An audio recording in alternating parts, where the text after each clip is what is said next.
안녕하세요 여러분, 도쿄 미국 주식하는 것을 환영합니다. 어제 자그마치 나스닥의 주가가 이렇게 1.85%나 하락을 했는데요. 이로 인해서 특히 성장주의 폭락이 굉장히 심한 하루였다고 생각합니다. 이렇게 장에 큰 하락이 있었던 만큼 단기적인 시황 그리고 대응 전략에 대해서 한번 알아본 뒤에 구독자님께서 요청해주신 트위터에 대해서 한번 알아보도록 하겠습니다. 그럼 시작하겠습니다. 이렇게 크게 하락한 이유는 제넛 옐렌 재무부 장관의 다음과 같은 발언 때문인데요. It may be that interest rates will have to rise somewhat to make sure that our economy doesn't overheat 이라고 적혀 있습니다. 이 문장에서 말하는 것은 미국의 경제가 너무 과하게 달아오는 것을 방지하기 위해서 어느 정도의 금리가 상승해야 할지도 모르겠다라는 발언입니다. 안 그래도 시장에서는 미국 경제가 어느 정도 회복세에 들어섰고 너무 많은 돈이 풀렸기에 테이퍼링을 언제 할까에 대한 눈치만 보고 있는 상태인데 이렇게 테이퍼링에 대한 힌트를 준 것이니 굉장히 시장이 예민하게 반응할 수밖에 없었던 것이죠.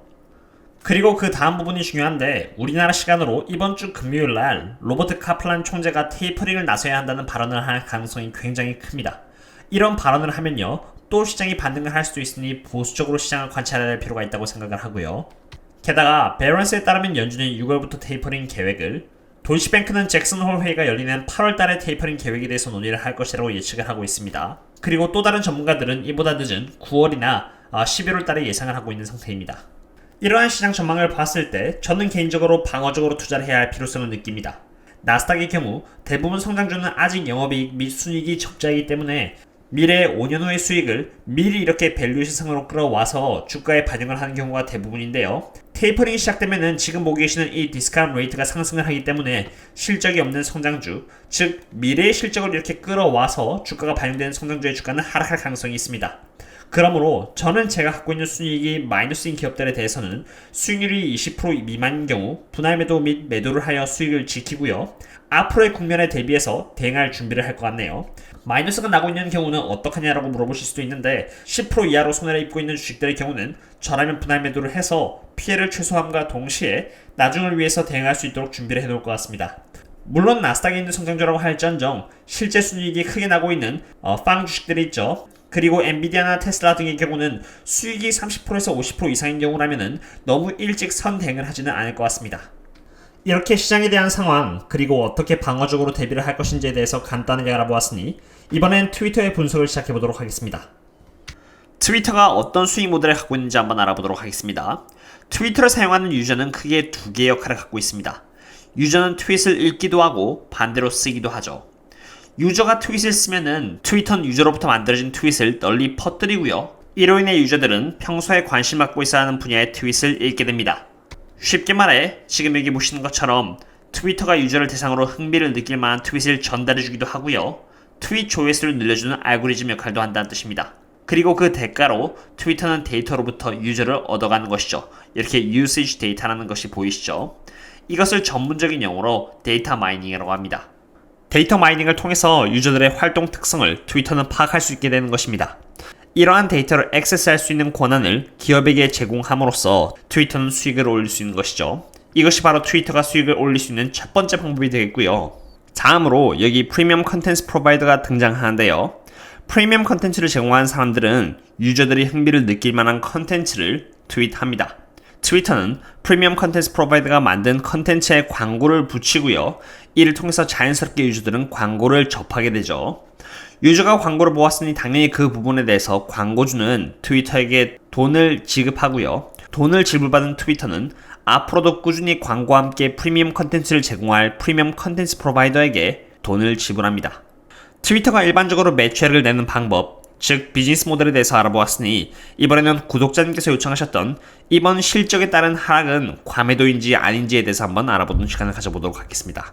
먼저 트위터의 매출액은 지난해 대비 약 28.28% 올라 1.04 빌리언 달러의 실적을 기록하면서 시장의 기대치에서 3.45 밀리언 달러 이상 상회하는 좋은 모습을 보여주었고요. EPS 또한 0.16달러를 기록하면서 시장의 기대치를 0.02달러 이상 상회하는 모습을 보여주었습니다. 그리고 트위터에 있어서 중요한 지표인 MDAU, Monetizable Daily Active User는 20% 정도를 상승하여서 1억 9,900만 명을 기록했습니다. 방금 보여드린 지표 중에서 과거에 비해 전부 상승하는 모습을 보여주었는데요. 과연 어떤 지표가 하락의 원인이었을까요? 정답은 바로 여기 트위터의 MDAU에서 잡을 수 있었습니다.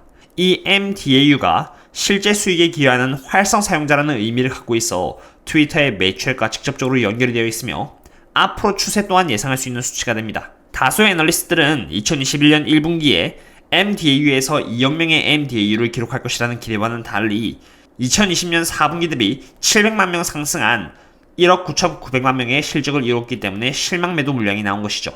바로 이러한 실망에 기름을 부은 것은 2021년 2분기의 실적 가이던스였습니다. 트위터의 2021년 2분기 매출액은 989밀리언 달러에서 1.08빌리언 달러로 이것을 평균 잡으면 지금 여기 보고 계시는 1.03빌리언 달러가 되고요. 어찌 보면 시장이 기대하고 있던 여기 1.06빌리언 달러보다 낮으며 2021년 1분기의 매출액인 1.04빌리언 달러와 비교를 한다면 거의 제자리 걸음에 가깝기 때문입니다. 그러나 애널리스트들의 너무 높은 기대감은 아니었을까요? 2020년 상반기의 실적은 코로나의 발발과 함께 많은 사람들에게 디지털화를 빠르게 도입하게 했고요. 이로 인해서 트위터의 유저 숫자 또한 2020년 상반기에 이렇게 매우 빠르게 올라간 정황을 볼 수 있습니다. 미래에 도입될 유저를 미리 이렇게 끌어왔기 때문에 2021년 상반기 실적이 2020년의 상반기 실적을 돌파하기에는 조금 힘들다고 생각합니다. 게다가 실제 매출의 성장률은 이렇게 28.28%라는 훌륭한 실적을 내기에 실망스러운 실적이라고 보기엔 조금 어렵다고 생각합니다. 또한 트위터는 2023년까지 7.5조의 매출액을 올릴 것이라고 전망을 하고 있습니다. 이러한 전망은 트위터가 새로운 매출액 파이프라인을 만들고 있기 때문인데 트위터는 슈퍼 팔로우라는 새로운 기능과 스페이스가 등장하게 되었습니다. 트위터의 슈퍼 팔로우는 특별한 컨텐츠를 자신의 팔로워들에게 제공함으로써 수익을 얻게 하는 기능이고요. 스페이스는 트위터에서 실시간 음성 채팅을 할 수 있는 새로운 기능이라고 이해하시면 됩니다. 이렇게 추가적인 매출액 파이프라인을 통해서 더 나은 매출액 미래 전망을 제시하고 있음에도 불구하고 애널리스트들은 여전히 트위터의 매출액은 앞으로 28.84%, 22.93%, 그리고 2023년에는 20.68% 오르면서 7.1조 정도의 매출을 낼 것이라고 예측을 하고 있습니다.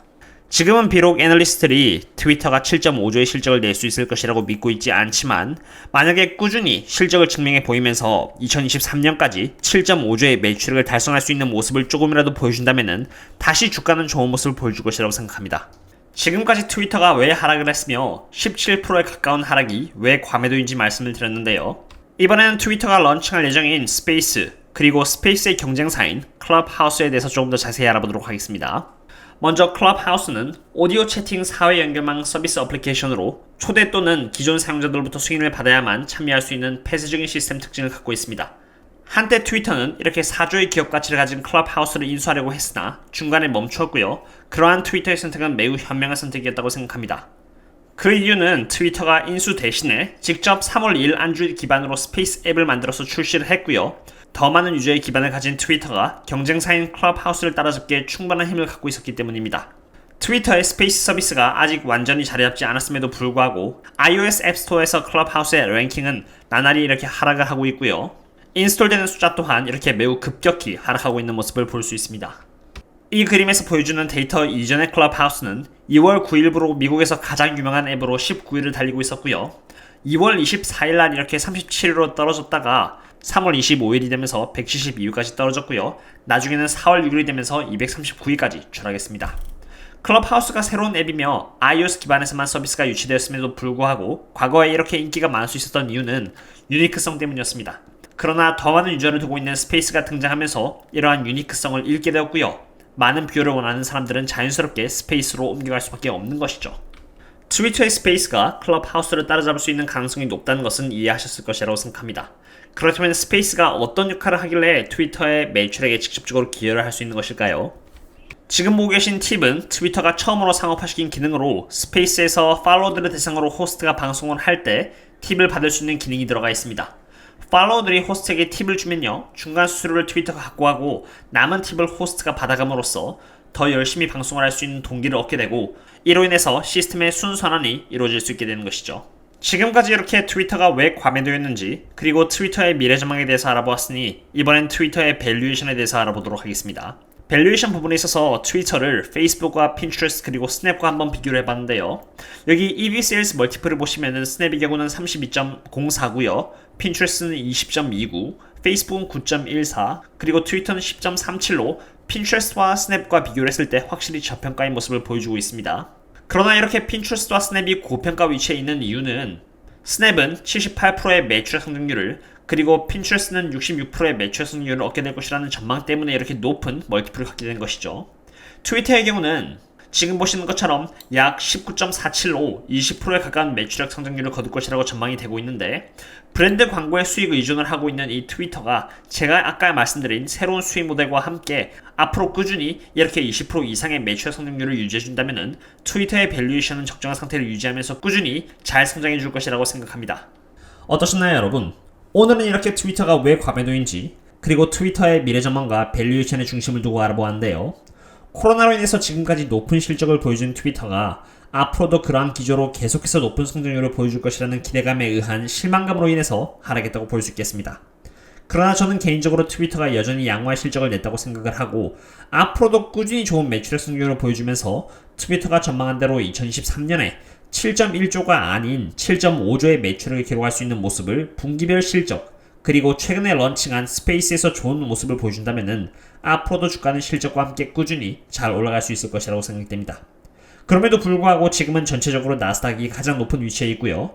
한국 시간으로 이번 주 금요일 날 테이퍼링에 대한 언급이 나올 가능성이 높기에 저라면 천천히 그리고 분할 매수를 통해서 대응을 한다고 해도 아주 잘게 잘라 대응을 할 것 같습니다. 제 영상을 봐주셔서 감사드리고요. 다음에 또 다른 영상과 함께 찾아뵙도록 하겠습니다. 그럼 또 다음에 만나요. See you later.